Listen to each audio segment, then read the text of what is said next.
Brief history of New Spain, Mexico.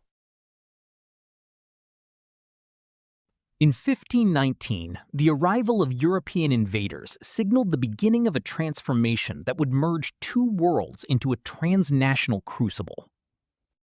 The conquest was not a solitary Spanish triumph, but a coalition realized by thousands of indigenous allies seeking to dismantle Aztec dominance. Strategic alliances and linguistic bridges, like those provided by Melanson, were as vital as steel blades in the campaign. Tensions reached a breaking point during the Toxcatl massacre, shattering any hope of a peaceful transition. La Noche Triste, the Night of Sorrows, proved a near annihilation for the invaders, forcing a desperate retreat to Tlaxcala. Far more lethal than cannons, a smallpox epidemic decimated Tenochtitlan's defenders and its leadership, including Emperor Cuitlahua. On August 13th, 1521, the Aztec state collapsed, giving way to the nominal creation of the Kingdom of New Spain. A new capital rose from the rubble, symbolizing the institutionalization of royal power over the old imperial center. To reward the conquerors, the crown established the encomienda system, formalizing the right to indigenous labor and tribute. The spiritual conquest began in 1524 as missionaries sought to convert millions and restructure native traditions. Conquest extended beyond the Valley of Mexico as the territory expanded west and south into Central America. In 1535, the crown asserted direct bureaucratic control, naming Mendoza to rule.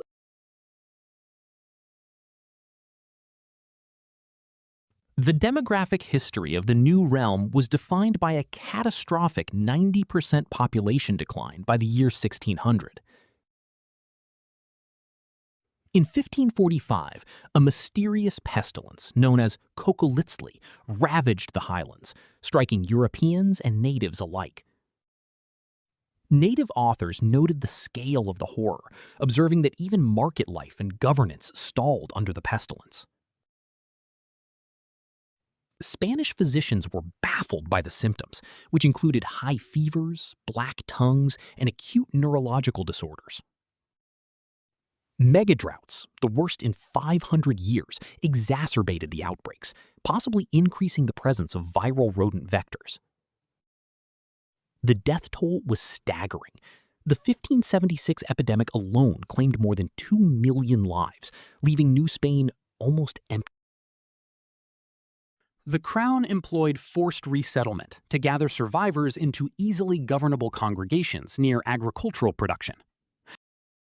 A dual society emerged, intended to keep indigenous peoples as a separate but equal corporate entity with distinctive privileges.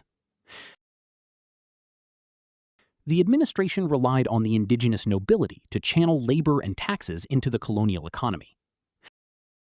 In regions like Yucatan, royal judges mandated that half of municipal offices be held by commoners, undermining traditional elites. To provide legal protection against exploitation, the crown established special courts to hear indigenous cases at low cost. While the Republic of Indians had protections, the spiritual militia enforced strict adherence to the new faith.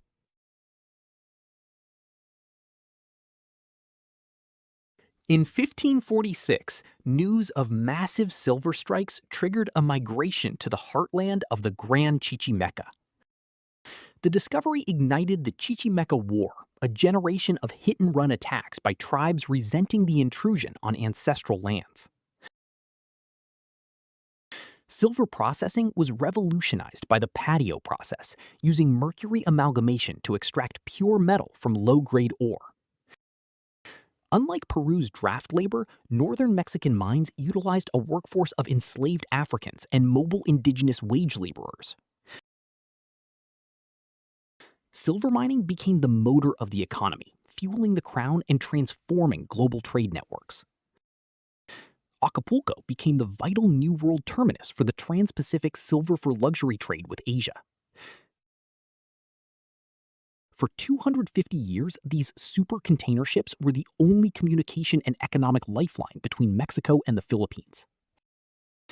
The galleons brought more than goods. They fostered a trans-Pacific mestizo culture as Asian sailors settled in New Spain. Arbitrage opportunities were vast. Silver prices in Asia were substantially higher than in the Americas.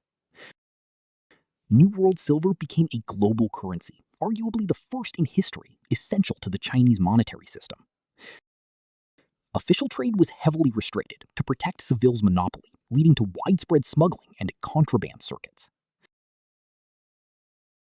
The journey was hazardous. 1 in every 6 vessels ended in disaster, often plunging the colonial economy into depression.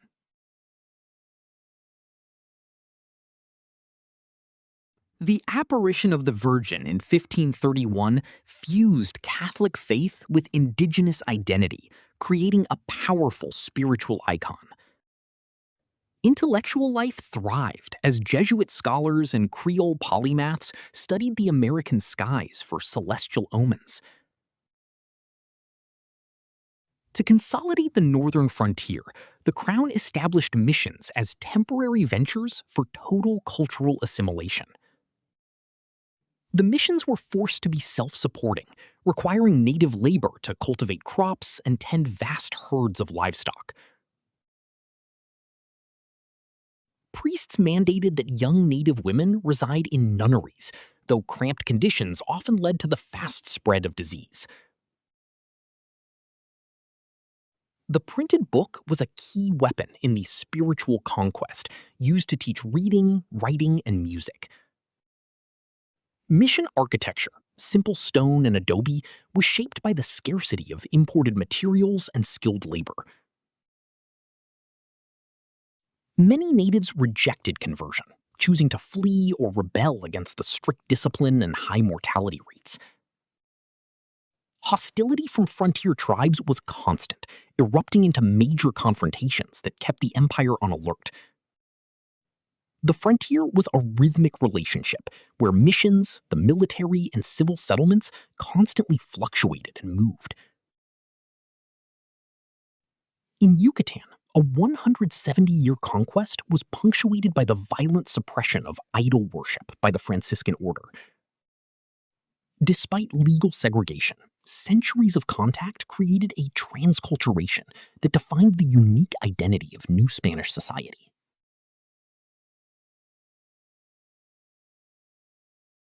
In 1765, royal inspectors found the northern defenses in shambles, prompting a complete reorganizational shift.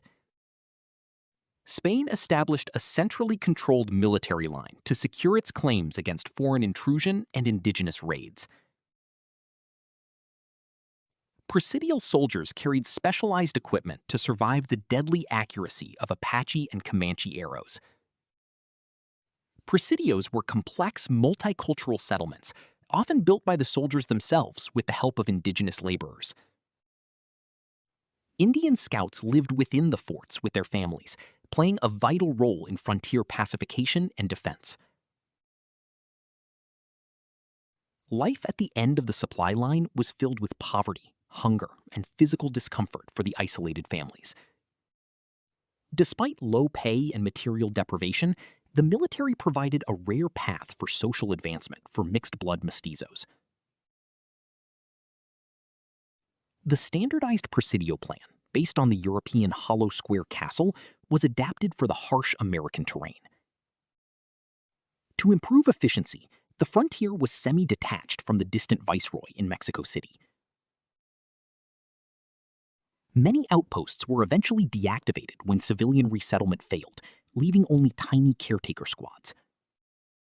Recovered artifacts like ceramics reveal the everyday lives and resistance of people largely left out of written history. As Spain's foothold slipped, these forts stood as the last line of protection before the eventual retreat from the frontier.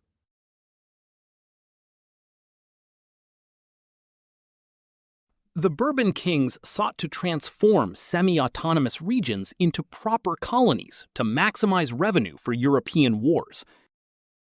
As Visitador General, Galvez launched a revolution in government, seeking to centralize authority and end local elite capture. Sweeping reforms created monopolies on tobacco and mercury, increasing the crown's control over the local economy. The crown abolished tax farming, replacing flexible local collection with direct extraction by peninsular officials. The intendancy system further decentralized the administration while strengthening the state's extractive capacity. Almost all new intendants were born in Spain, exacerbating a deep conflict with American-born Creoles, criollos. The reforms were fiscally successful, increasing silver output in Mexico by over 15 million pesos. To assert total control, the crown suddenly expelled 2,200 Jesuits in 1767, a move frowned upon by many colonists. The expulsion was a devastating blow to the educational and religious administration of the viceroyalty. Free trade opened new ports, but aimed to make the colonies even more dependent on Spanish-manufactured goods. The reforms alienated those who had run their own show for 250 years, disturbing the delicate balance of power. As American coffers were drained for distant conflicts, the Bourbon reforms planted the seeds of their own destruction.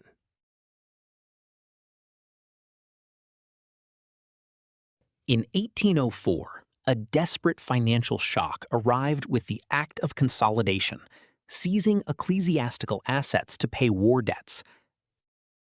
Credit dried up, threatening the financial stability of elite Americans and pushing them toward political independence. Constant warfare with European powers took a heavy toll on the colonial economy as trade routes were strangled. The turmoil reached a zenith in 1808 when Napoleon invaded Spain, throwing the overseas territories into chaos.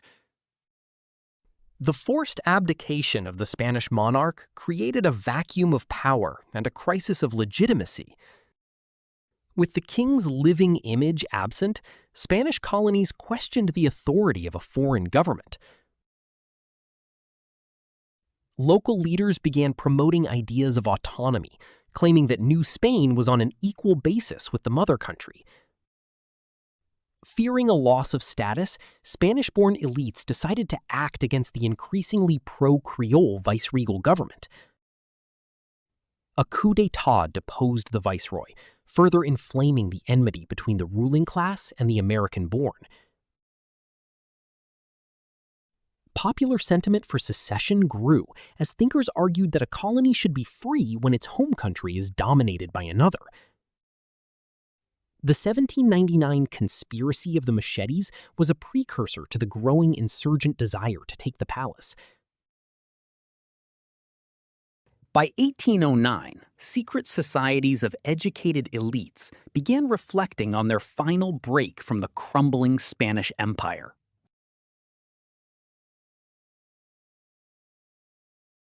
On September 16, 1810, the Grito de Dolores ignited a war that would last over a decade. Hidalgo gathered an army determined to overthrow the rigid social hierarchy of the casta system. The movement united the diverse, impure castes against a common enemy, the tyranny of Spanish colonialism. Morelos continued the fight after Hidalgo, envisioning a nation where class distinctions were abolished by law. Constant warfare took a toll on the colonial state, which lacked the personnel to enforce rule without consensus. Guerrero became the hallmark of the resistance, fighting when many other insurgent leaders had fallen. When Spain reinstalled its liberal constitution in 1820, even conservative elites began to consider independence. Recognizing a mutual desire for autonomy, the two former rivals joined forces to build a new nation. The Plan of Iguala offered the three guarantees: religion, independence, and unity for all citizens. The plan declared that the door of advancement was finally open to virtue and merit, regardless of race. On September 27, 1821, 3 centuries of Spanish rule came to its final conclusion as the capital was liberated. After a protracted crucible of conflict and reform, the viceroyalty dissolved, leaving a complex legacy to the new republic.